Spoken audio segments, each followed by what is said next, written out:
Is separation of church and state a good thing? Should we fight things like the Ten Commandments to be in our governmental buildings? What are the pros and cons of keeping the government and the church separate? We will discuss today on the DudeFax podcast.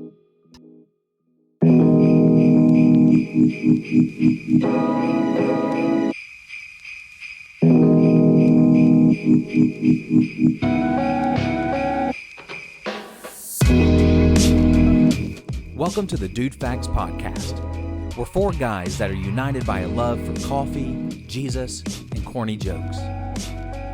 In the past, we all served in ministry together. In the present, we create podcasts to help you get through your week. And in the future, we aspire to be the granddad that teaches his grandkids to pull his finger. So if you love Java, Jesus, and dad jokes, you're going to fit right in. So sit back, relax, grab a cup of Joe, and enjoy this week's episode of the DudeFax podcast. What it is. Yo, what it do? Seasoned beatings. That's what I was looking for. Don't you know how to knock phlegm wad? Yeah, so this is part 2 of episode 39. Thanks for sticking around with us. We told all the part 1 listeners that we would try to share all these great new Christmas sound board clips that we had, and none of them are working still. Yay. So we would like for you to get on the tweet box and just tear Riverside FM a new one. Tell them to get on fixing this mess. Yeah. Yeah. Is that like X? The Yes. Xbox? Yes, Oh, wait. the Xbox, but then no one knows what you're talking about. Yeah. No, we're kidding. Riverside's a great platform, usually. So, separation of church and state, that's what we're going to be talking about on this podcast. It's definitely something that, all right, who sent the thumbs down again? It's definitely The Holy Spirit. Yeah, I have no idea. Grant's figured something out, and we've got to find it. So, that's not me. So our topic, if I can stay focused during this part, is what does it mean, the separation of church and state? We hear about it all the time. There are whole organizations that are formed to try and enforce what they believe or think is meant by that phrase. Is it a law in the land? Is it something that is constitutional? And where's the line in that? So we've had we've heard news reports of different teachers or coaches that lose their job because they have led a prayer or baptized a student on school property. We've also seen the Ten Commandments come out of court buildings and schools. So there's no longer prayer in school. So what are we to do as believers? How are we to respond to that? What does it look like in Scripture when we see early believers, the very first ones, dying for their faith because of their unashamed proclamation of Jesus in the public forum? So what does that look like for us today in this culture and in this time? So thank you guys for joining me for this discussion. It's great to have you on our panel today. Thank Glad you to be for here. inviting me. Good times. Does that imply that a Wait, discussion would have happened if we were there or not, Josh? Yeah, Just gonna talk with yourself. I talk with myself all Thank the you for time. joining me while I talk to myself. That's all right. Appreciate you being here. I don't really need you, but it's How am nice I doing today? Thanks for flying us in. I think we should do a whole. You're My welcome. legs are tired. Yeah, your arms must be Sorry. tired. I think we should do a whole episode in the with the radio ladies SNL. I don't know what the actual skit's called, but Yeah. when they do the sweaty. Sweaty. Yeah, good times. Good times. Good to be here. Christmas is special. It's a little too exciting. Man, my heart's aflutter. All right. Anyways, so I just wanted to share a news article that this happened beginning of November. You may have heard about it. It's not a new thing that happens in our society. But there was a football coach in, can I find the actual article now? Yeah, here it is. Georgia high school football coach fired weeks after holding baptism ceremony. Yeah, following practice Mhm. In Georgia. in Georgia. Yeah, which it's strange that stuff happens. In the South, not the baptisms, but someone being fired for it. So this is in Tatnall, Tattnall, Tatnall Georgia. Definitely how it's County. pronounced. Yeah, I'm sure it is. If you live there, Tatnall. Tatnall, Georgia. There was probably some old guy that had a tattoo, and they're like, "It's the guy over there with the Tatnall." Yeah, there you go. Or maybe I they're trying to say guarantee Tylenol. Oh, yeah, Tatnall. Tatnall is what he said. All right, a football coach in Georgia was fired after he held a ceremony. This is from Fox 5 out of Atlanta.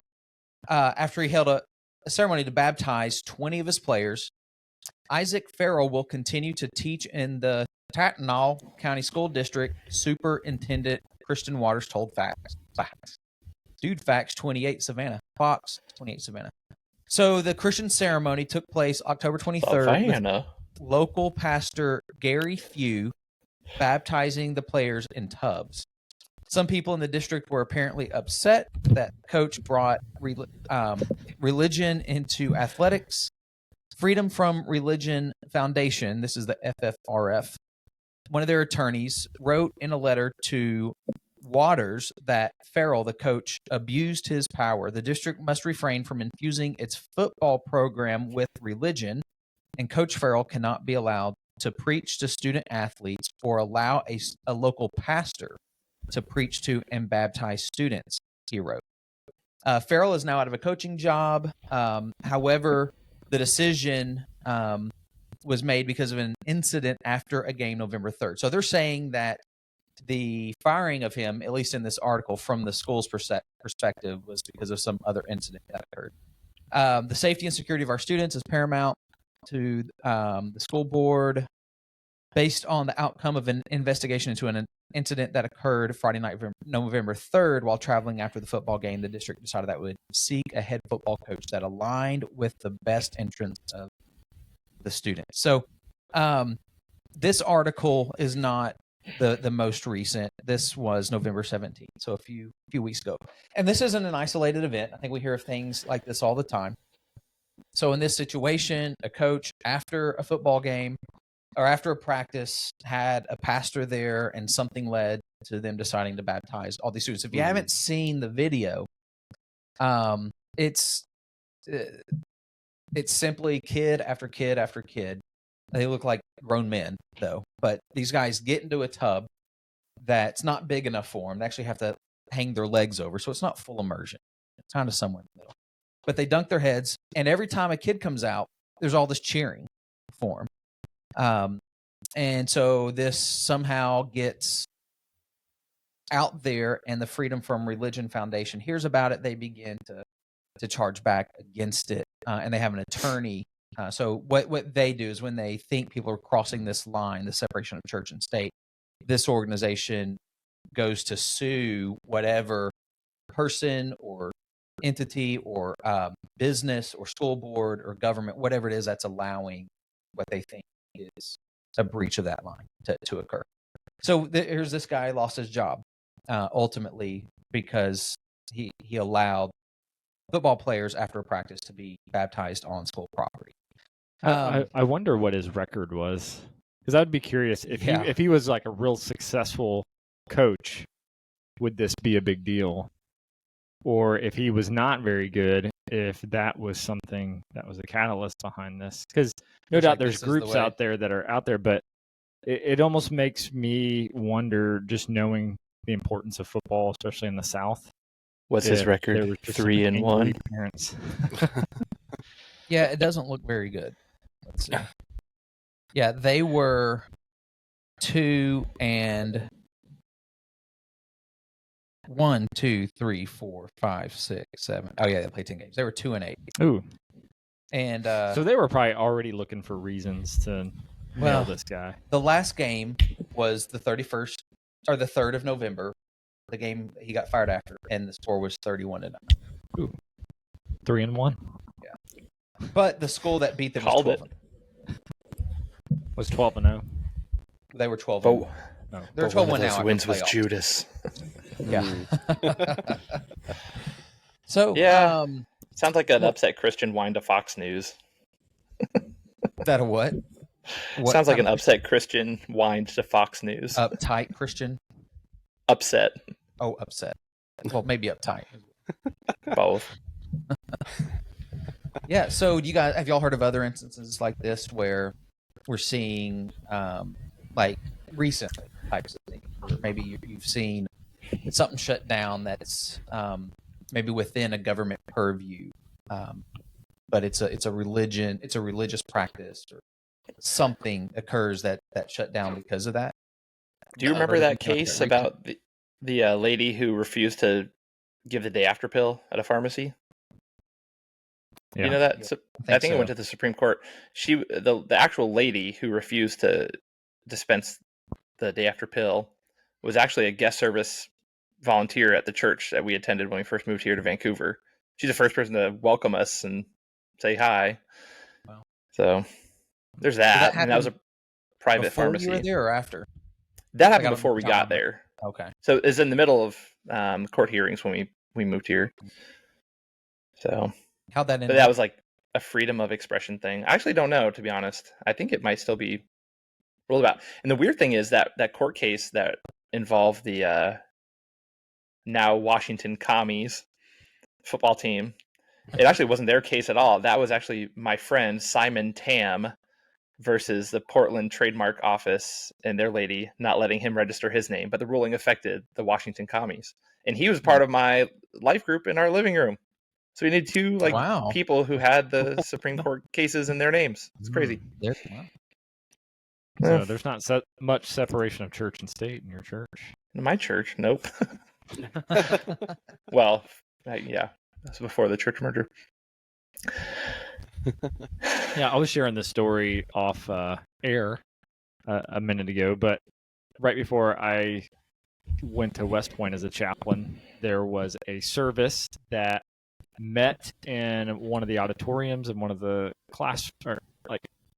academic buildings at West Point, and they met there on Sundays, and of course it's voluntary, but the chaplains would put up signs welcoming everybody to the church service, and it got accidentally left up above the doors, and so on Monday morning the cadets rolled in, somebody saw it, snapped a photo, and it became a big deal. It didn't shut the service down, but it definitely sort of hamstrung those chaplains and what they could do and not do at the school. And so that wasn't there are you? people out there. That was before my time. Okay. Unfortunately, I didn't have to deal with anything like that. But wanted to say we weren't doing things that, some watch group might come in and try to shut down just because, they don't like the thought of, people sharing Jesus on the grounds of West Point or whatever. I know that my older brother, when he graduated high school, his graduating class, there was some complaints before the graduation ceremony about there being a planned prayer. It was a student-led prayer, but there were still complaints about it, and basically they were told that they couldn't do it. His whole class actually rebelled against that a little bit. So they the majority of the class, at least, I don't know, not the whole one, not whoever complained, but they just did a moment of silence, and then the entire class just said out loud the Lord's Prayer. So that was the biggest thing that I experienced with it, this type of thing. I don't know if you guys are history buffs at all, but in 2020, there's this thing called COVID. Oh, really? I've heard of it. COVID. And then all these governors had opinions. The flu we all had in 2019, early 2019. Sorry. I mean, in a sense, we all dealt with things where our particular states were asking churches to do certain things inside of their buildings or to not do certain things. So in a sense, if you're an American listener, you've dealt with this or been exposed to this. You hear about things like this all the time. I mean, if you're active on social, the X or TikTok especially, you'll see either groups being shut down for it, or even not shut down, just trying to be overwhelmed by an opposing group because they're communicating something Christian, or that backlash of this shouldn't occur on federal property or within a school or whatever. And I think a lot of this comes from really a misunderstanding of what was meant originally by the idea of a separation between the church and the state, because there's a lot of history with that. It's and Ryan's going to share some of that with us here in a sec, but it's not in the Constitution. And I think a lot of people say like it is. It's there. The phrasing, Right. separation of church and state, is not in the Constitution. There is an amendment, but it's not really there for the reason we understand that we take it today, the First Amendment. So maybe that's a good place maybe for us to get some solid footing on this conversation, just to see a little bit of the history and maybe how it's come to be what we understand it to be today. Yeah. I mean, it's I have some notes on it that I just made this afternoon when I was kind of doing some light research. It's really a philosophical idea. It's not necessarily a law or an amendment or something in our constitutions, as Josh said, but it's something that's been evolving over hundreds of years. Really going back to Europe, when it was largely run by first Europeans. Roman Catholic Church, and then by Europeans, and then at least in American history, going back to like the Church of England and people fleeing persecution from Great Britain and things like that. Going back there's been different things over the years. I made some notes of things. So in there was this divine authority that a lot of rulers ruled with the idea of like divine right, divine authority, that they were chosen by God to be the rulers of their given country. Those ideas were pushed back on as early as I made note of 1164 in the constitutions of Clarendon, which asserted the supremacy of royal courts over like the clergy and clerical decisions, and in specifically matters of the English crown. And then in 1215 in the Magna Carta, there's things about it. So this is going back like hundreds of years. People have been talking about this and trying to find some sort of balance. Martin Luther even introduced some ideas. He had the Doctrine of Two Kingdoms, which was then later expounded upon by Reformationist, I guess, is the term I'm looking for. When he was marching in Memphis? Yeah. Wow. He's a busy guy. It was, doing a lot. Over many years. Isn't that a song? Marching in Memphis. Because we're walking in Memphis. Walking in Memphis, yeah. And then just some other highlights of things I noted. King Henry VIII, he created the Church of England with himself as the religious ruler, because he wanted to break with the Catholic Church because they would not let him have a divorce. They wouldn't annul his marriage, right? Yeah. So he started a church. So he started his own church translation. Makes sense. Yeah. That's why his Bible's the only good one. We have, depending on who was in rule in Britain at the time, whether they were Protestant or Catholic, there was years of just back and forth religious persecution among the Catholics and Protestants in England, and then which led to a lot of people fleeing England.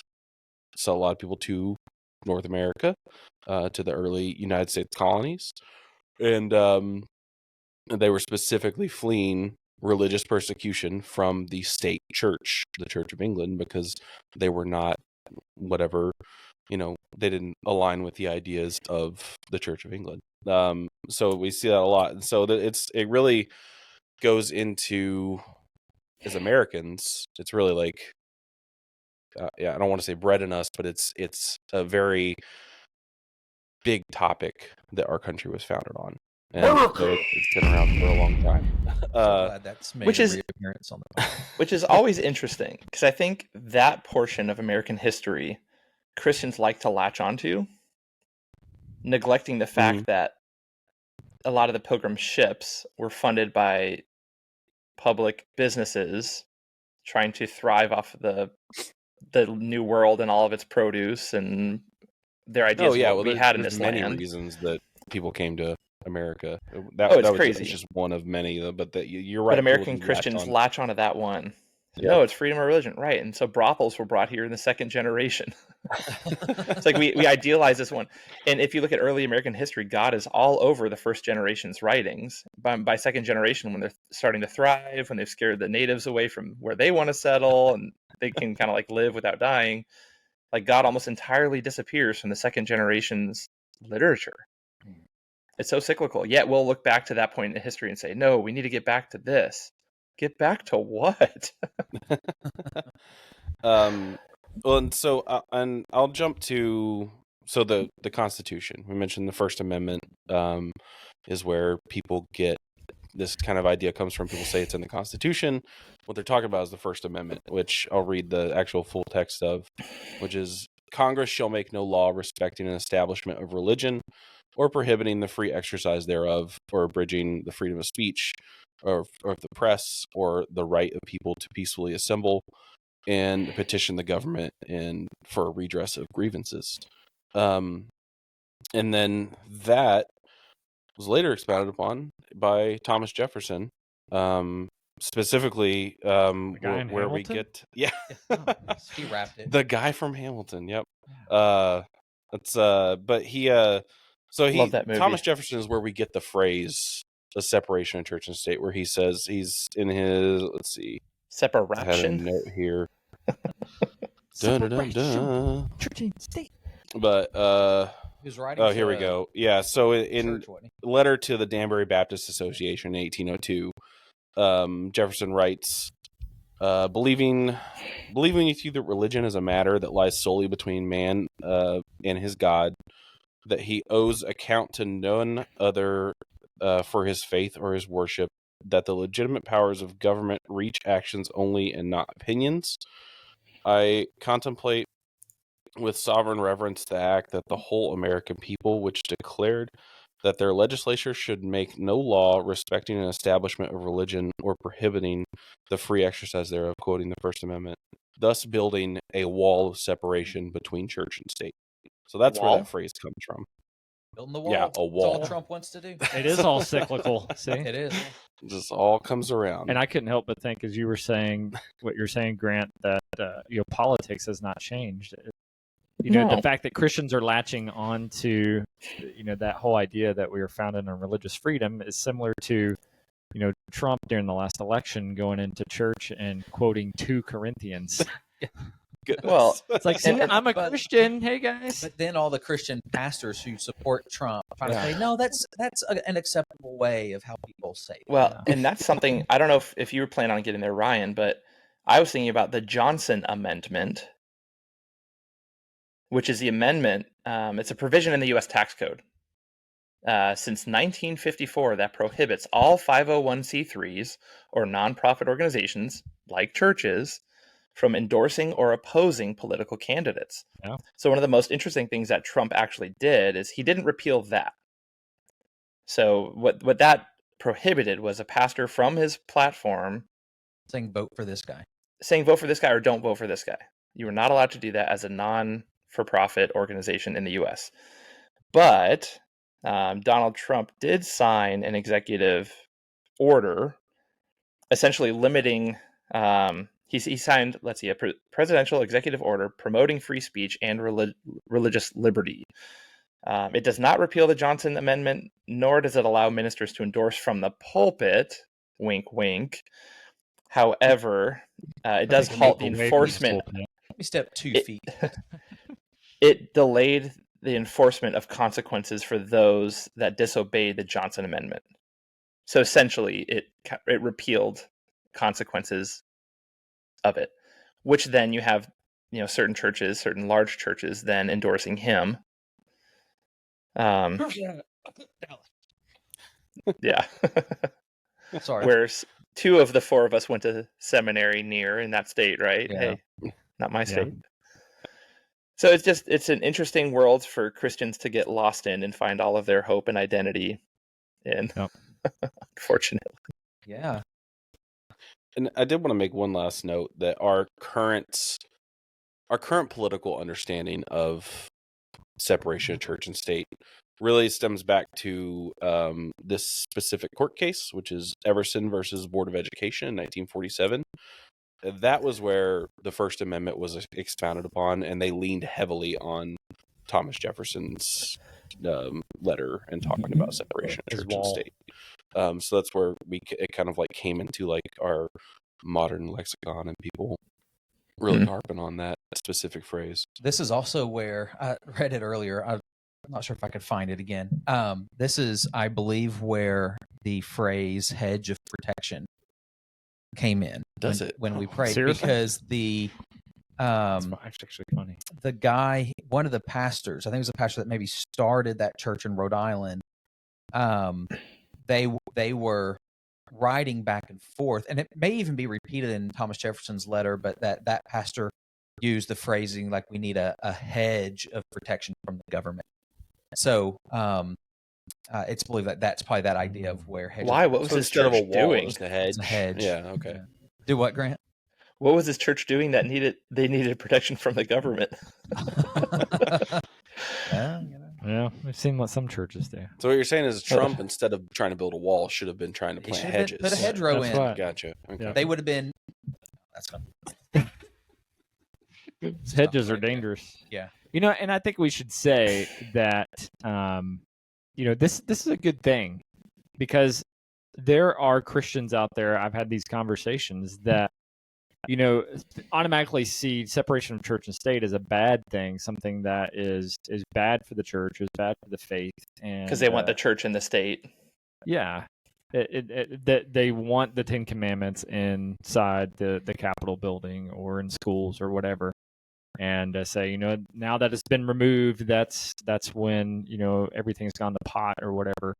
But I'm not necessarily arguing that specific point, but the idea, what Thomas Jefferson was talking about, that is a good thing, because if you go to a country where there isn't a separation of church and state, and you see that lived out, it's a whole different ballgame. When we were in China, one, we had to show a passport to get into a church service, because the locals could not attend we're not this church legally allowed to service. go. They were not legally allowed, but we were able to, as visitors, to attend a church service. And so us Americans, and there's some Africans and Australians all meeting in this church service in China, and we were allowed to do that. There are Hey, Jeff, Christian bookstores in China. Yeah. Are you African? Side note. So actually, I freaking love you. 16th. Need the music on that one. Honestly, I am 1/16th. So You're like every white Side person being Native American. It's 1/16th, and no one can prove it. no college for you. My relatives that I could call upon are now gone, but we Those are called actually ancestors. have pretty good proof. And that was my great grandmother's wig. When she removed it, you could see her.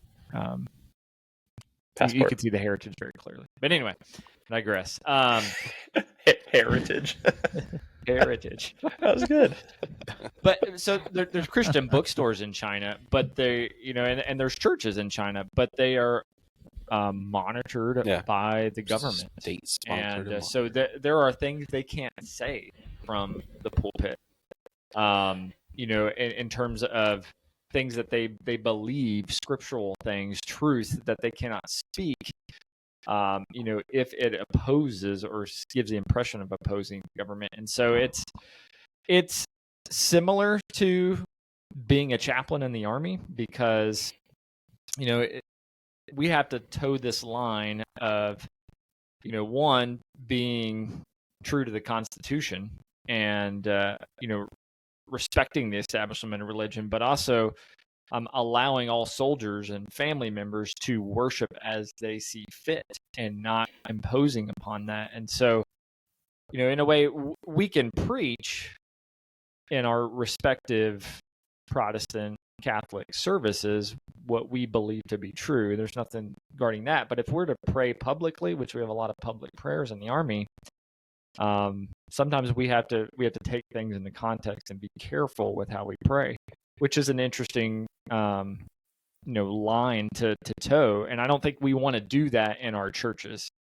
Get to the point where the government is saying, hey, you can only be a Christian to this percentage. If you violate that, then nope. You have to, in the Army, you have to pray to like a great godmother of nature. Something like that. Yeah. So Amen and A women. Remember that? What's that? What was that from? There's someone, I think it was a congressperson who prayed in a meeting or something. And a woman. So here's just some countries that are on a list of countries with an official state religion. And if we want to be like any of these, Afghanistan, or some of these are extreme Sunni Islam. Afghanistan, Bahrain, let's see, Djibouti, just because I want to say that one. Iran, Iraq, Kuwait, Jordan. I ran to Djibouti. Pakistan, Palestine. What? But there's several. I mean, there's a lot, and the Vatican, of course. There's several here, including Denmark. Israel? And y'all want to know what their state religion is in Denmark? Jedi. Folkekirken. I'm gonna have to research into Folkekirken. It sounds like what the Folkekirken? Which I think like it means people's church. Star Trek. It means evangelical Lutheran. You were close. Okay. Yeah. So that's a good segue to this, Josh. This is 2019. Okay, so take that with a grain of salt. 2019. I know. These Nordic countries, which are Western European, like modern countries, still have church taxes, which means the state takes out a tithe that goes to fund the state churches. In Denmark, 80% of people actually pay it. In Austria, 76%. That's not Nordic. Switzerland, 74%. Germany, 71%. Finland, 71%. And Sweden, 78%. So people still pay those taxes that go to the official church of those countries. So, and people believe that it contributes to the greater good. They do. If it's Christian, it'd be the greater good, right? Because that's never going to Constantine. Christians historically never done bad. Yeah, when it's been an imposed religion. So we've got this a little bit of an understanding, and Ryan, maybe you've got some more you want to add to it. But so where we are at this point is, kind of the original idea was not to keep the church out of the public square or forum, or maybe even out of politics or government, but was really to keep the government from imposing onto the church what the church could or any church could say is true, or how they wanted to. I think it's vice versa. It's both ways. It's the idea is to prevent the government from, state-sponsored religion, which then creates persecution of people who don't adhere to that specific religion, even that specific version of Christianity in historical instances, but also keeps the church out of the government. I think is the important distinction there. Basically, keeping the church out of the government is keeping the government a entity that is not telling people what to believe. But also, that doesn't mean that it can't provide the means for people to participate in what they believe and to share themselves what they believe. Yeah, but what I'm meaning is that it doesn't mean that religious tenets or ethics can't influence government decisions. For instance, there's certain things that the taking care of the poor, or I know we'd put abortion under just general murder, and we know that's wrong, but we don't view that in our nation. That's not, those two have been separated. Mm-hmm. But I think there are things that, whether it's Christianity or not, and we'd probably say majority Christianity in our country, that are ethics or tenets of that faith that should, we pray, influence government and the way it operates and the decisions that are made. Mm-hmm. But without it being an official, this is what we do because we're a Christian country. Right. Well, a lot of those things can just be chalked up to, like, this is how people within a functioning society of decent people should operate. Like, Yeah. it goes beyond Yeah. Christian beliefs, and that's just like a common belief that we should hold to function as a society. Unfortunately, there's not a lot of just decent, common decent understanding out there. So, did you have something that you wanted to share on?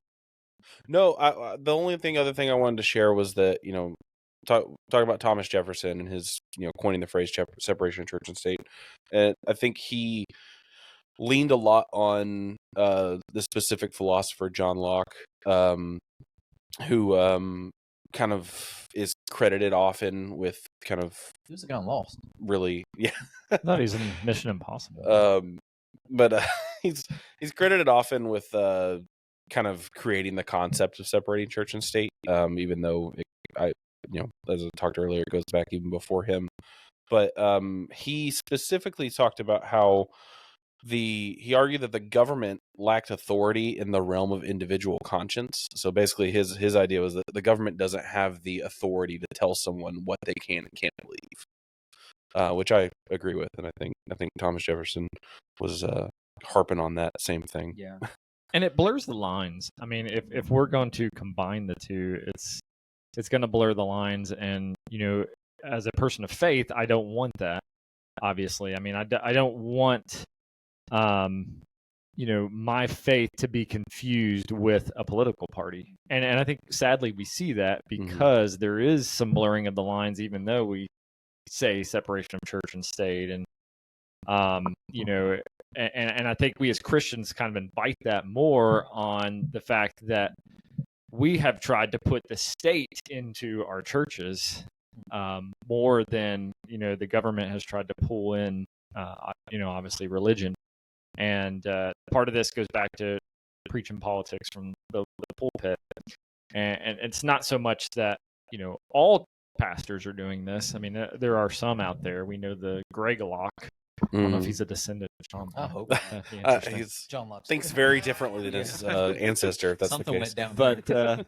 But there are preachers that do that. But Christian thinking and social media has made this explode, where everybody can get on their soapboxes and preach from their social media platforms.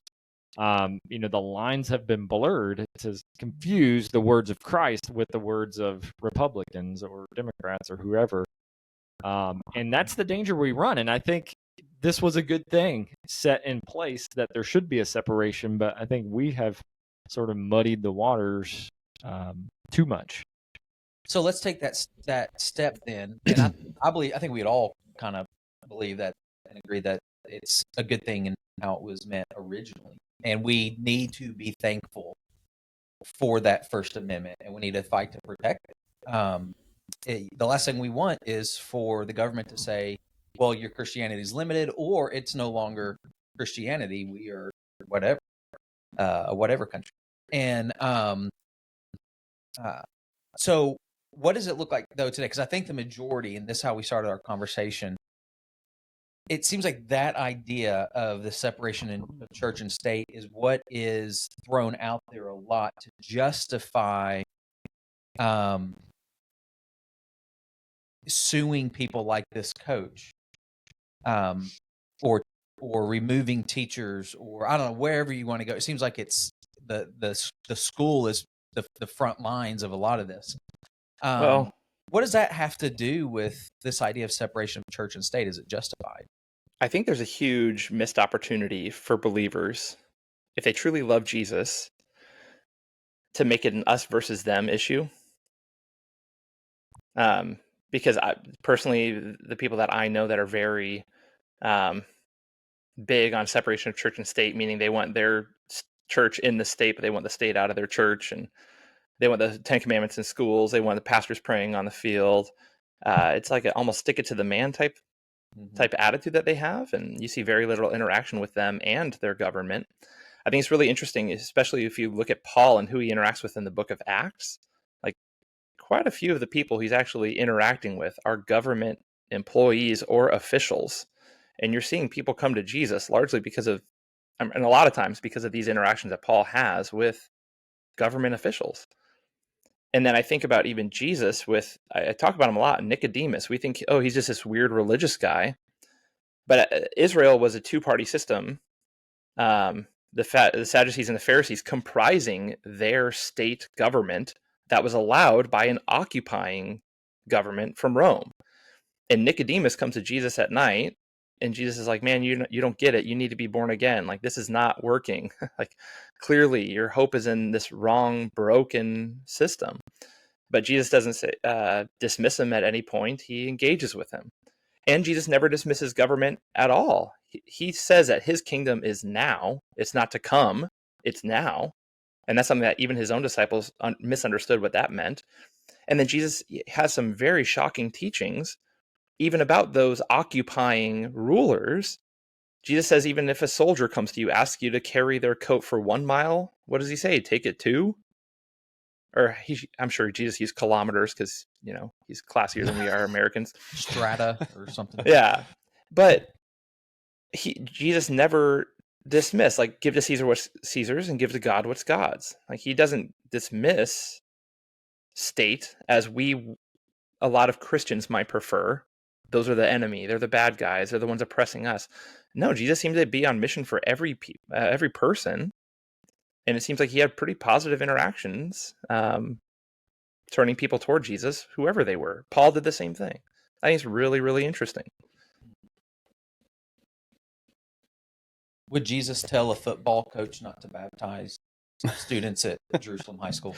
Dude, and I don't know. And this is, I'll get off my soapbox after this. This is the last scripture I'll share, a biblical idea I'll share. One of the hardest times in church recently for me was during COVID. We followed our state mandates.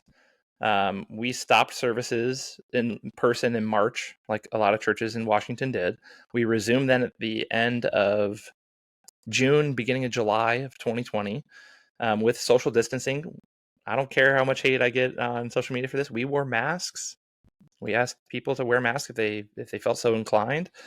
But when we decided the year before that we were going to preach through 1 Peter before COVID was even a thing. And one of the most convicting passages was this one. And I actually had a guy preach it for me, one of our deacons at our church. And he's from middle of nowhere, Illinois, very, very big, good old boy. I was really afraid of what was going to come out of this guy's mouth. But the passage was, be subject for the Lord's sake.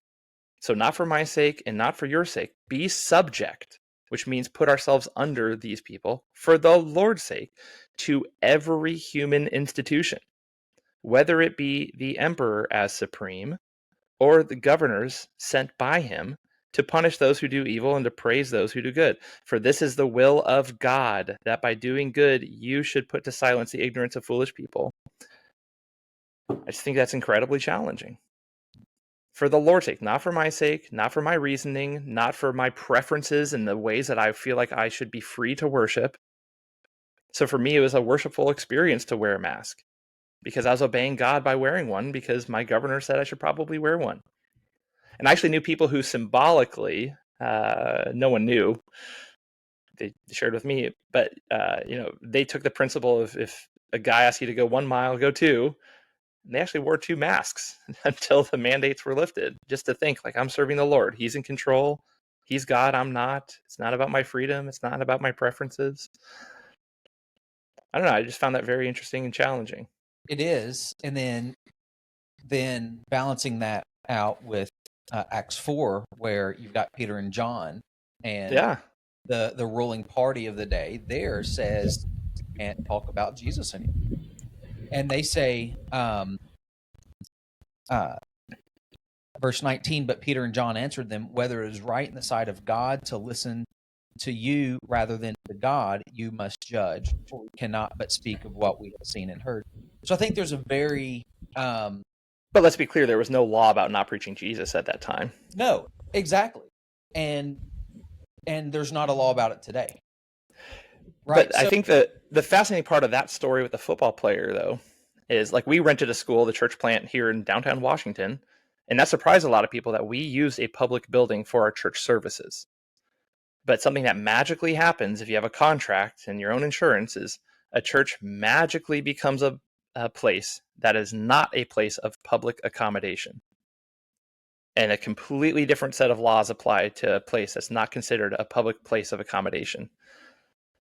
And so for us, that was the case. We could talk about Jesus all day long. If we rented the field behind the school for special events, we could talk about Jesus all day long. But if we were there serving at a school event, it was different rules because then it was a place of public accommodation.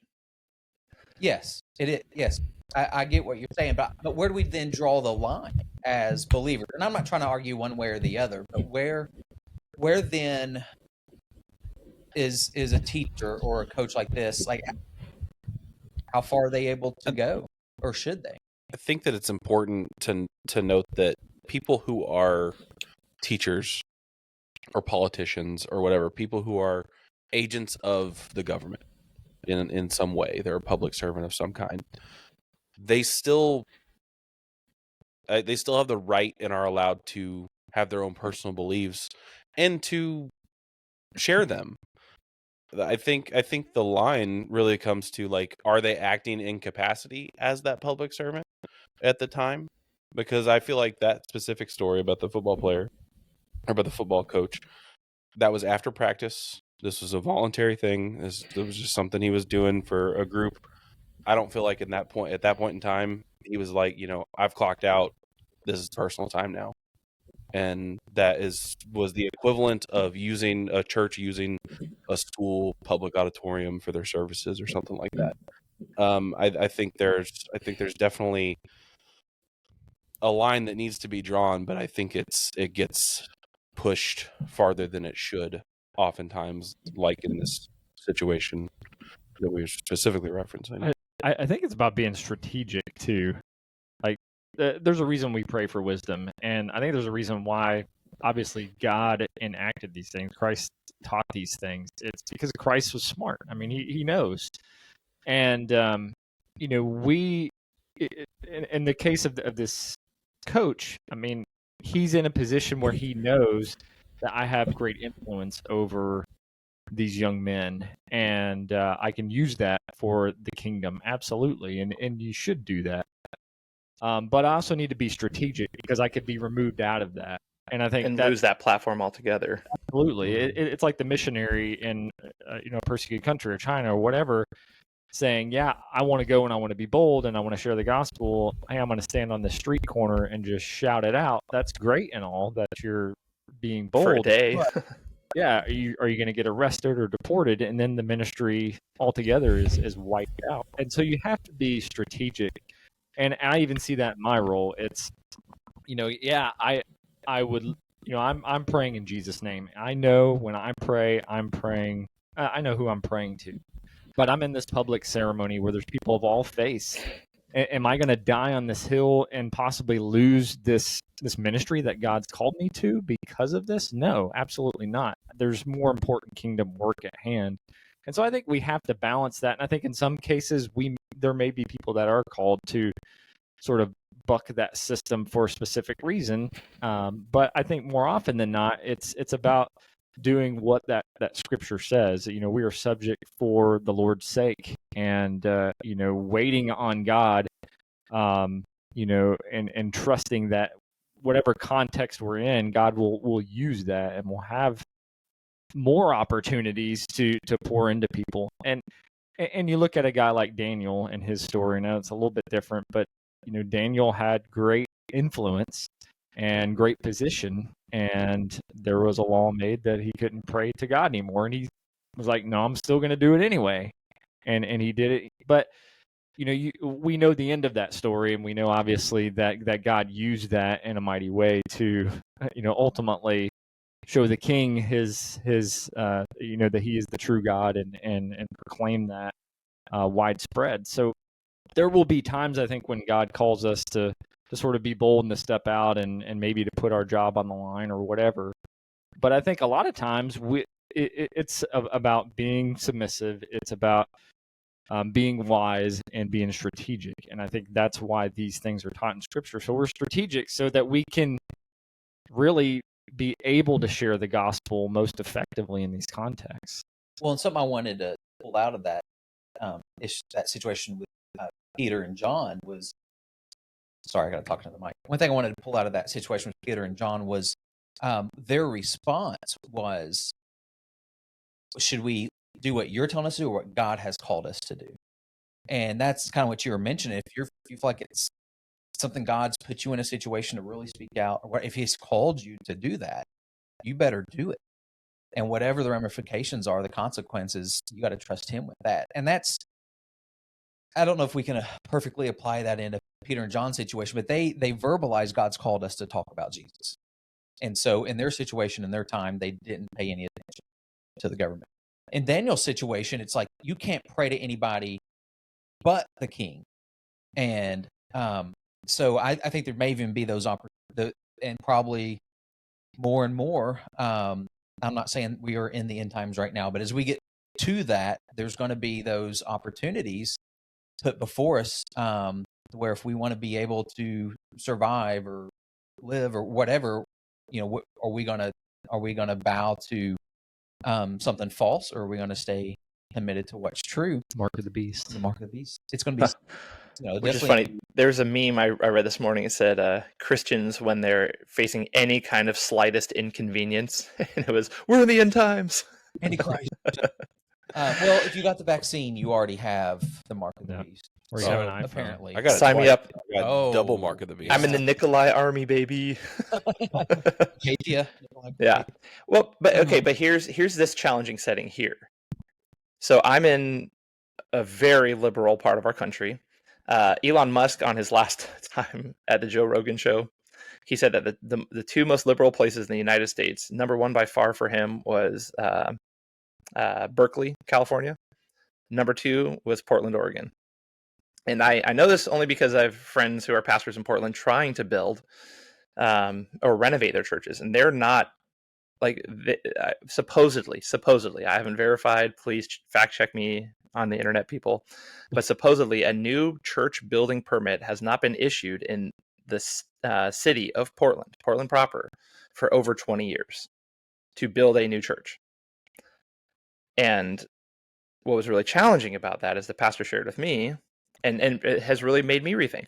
Our church owns 3.5 acres of one of the most expensive zip codes in our city of Vancouver, Washington, on this bluff overlooking downtown Portland, Oregon. It's beautiful. And we don't pay a single penny of property tax because we're a 501c3. And it's just been this really interesting thing. Not that my opinion would change anything, and I don't even know if I could, if I would, but right now I feel like even there, like, we're not even being good citizens. So when our government looks at churches in general, our city government, they just see a bunch of leeches that are trying to be other than and get away with things.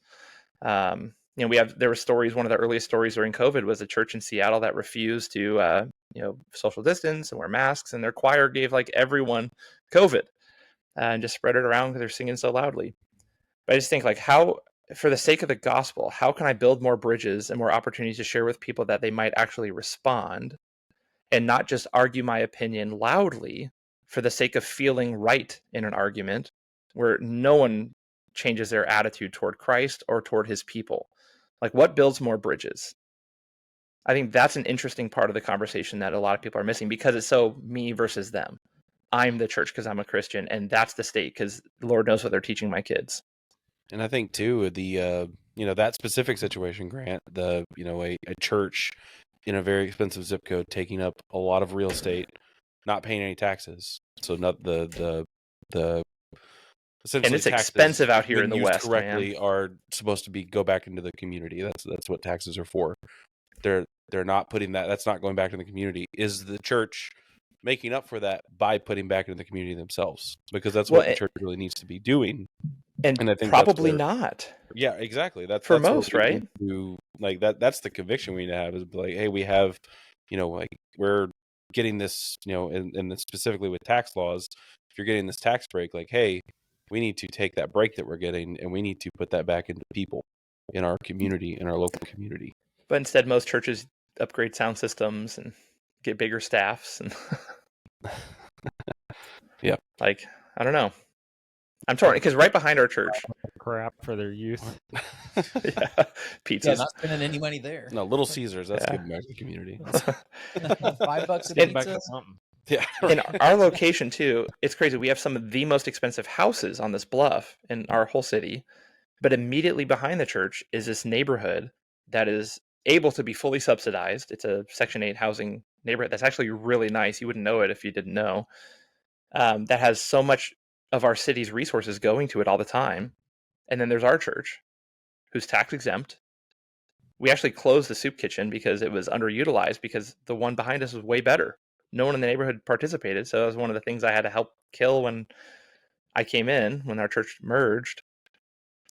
So it's just a different climate out here in general, but I just think in every place, like, how can we build bridges to actually get to relationships which actually share the gospel in a sustainable way, where we're just not shouting it at people, we're sharing it with people.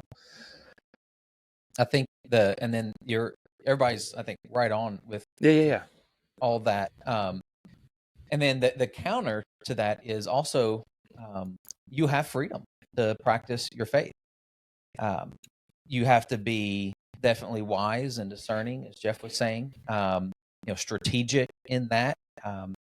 If you're a jerk, no one's going to listen anymore, right? And whether we're a jerk to people or a jerk to the government, in the city in which we live, like that just builds the walls. But who's going to warn people about Starbucks coffee cups? I think that's God's calling you to do that. Yeah. So hop on I'll be the on Now- TikTok. And, Whatever That's happened to relevant in Josh my state. Aaronstein, was that his name on Facebook? Yeah. I remember him like getting all up in arms about Oh, the yeah. Starbucks cups. What were you saying? Ugh. Grant? Well, they're just Starbucks being a Washington company, but they don't pay Yeah, them of good course it tax. is. Thinking liberals. I'm kidding. We love you. Jesus loves you. Not as much. And your coffee's good. So being wise, being discerning, but also when you know you're supposed to do something, or there's an opportunity and you feel like you're acting in line with what the Lord wants, be bold, but don't be. I think a lot of times what happens is people think, well, God wants me to fight for this. Well, He doesn't need us to fight for this. We just follow where He's leading in that, and we join along in what He's already doing. So it just takes some discernment. It's going to take prayer. It's going to take some wisdom, to know how to walk that line. Like in many things in life, thoughtful action is key. Yeah. Don't do things hastily. Do things while thinking them through, and also thinking about how it affects the overall kingdom work. It's that whole idea of fighting fire with fire, which we're bad as Christians often. Someone said fighting- Christians fight fire with fireball. Yeah, it is like a gigantic. Oh, I thought you were talking about the liquor. That's what I was thinking too, actually. I was, but liquor, I hardly know her. All right.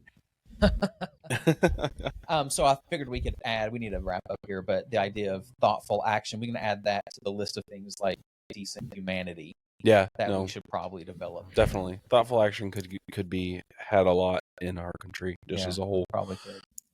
Like that quote, "The unexamined life is not worth living." That's from Socrates. Socrates Johnson. I did want to just make like one note that we are Christians, we are children of God, but right now on this earth we are also Americans, and we have the ability to affect social change and political change by our system of democracy. But that doesn't mean that the church needs to be like touting the specific things. That's up to each individual as a person in our society. But that's one thing that we need to remember, is that we have our power in our ability to vote, and the way our government is set up. And to nuance and encourage, we have way more power to influence change in our world and in our country and in our politics every single night with our families than we do once every 4 years when we put a pen to a piece of paper. Word up. Largely in the counties where we know exactly who's going to win anyway. You have way more power every single day to initiate change with the way that you treat other people, in the way that you honor God's first form of government, which is the family unit, and how you're pointing them toward Jesus, and how you're pointing them toward sharing the love of Jesus every single day, not just when they're 18 and get a pen and stand in a booth and get yelled at by an election lady because you're knocking on the wall to make a joke saying, "Who did you choose for number 4?" Mine had a screen with a button. I didn't have a pen. Well, that's because the elections are rigged. I'm kidding. I'm sorry. Actually, so we've also got to fill our quivers then. Yeah, we have to fill our quivers. Yeah. The last time I actually voted was in Illinois. If that says anything. Well, your vote's not going to make much of a difference in Washington State. No. Because you vote for Trump, right? I have not voted since Illinois. I was going to say, my vote doesn't matter much here, because I don't vote for either of the major two parties. Well, we do want to let you guys know, as a listening audience, as we wrap up here, who to vote for? That we do have a candidate that we're going to be endorsing. And we just want to go ahead and put it out there. It's Kevin Kennedy.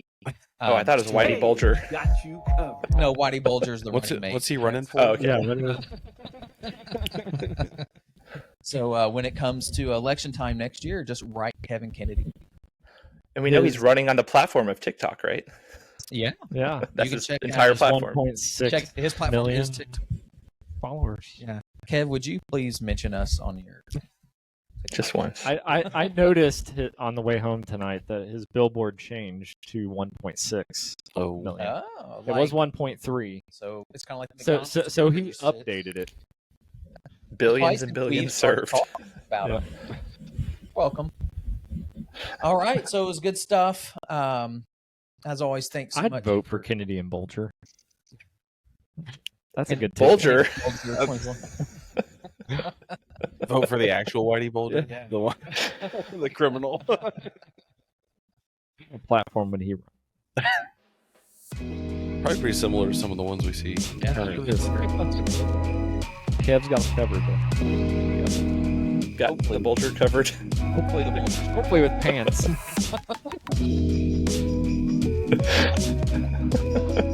On that note, we will check in with you guys next week. Word. Merry Christmas. Later.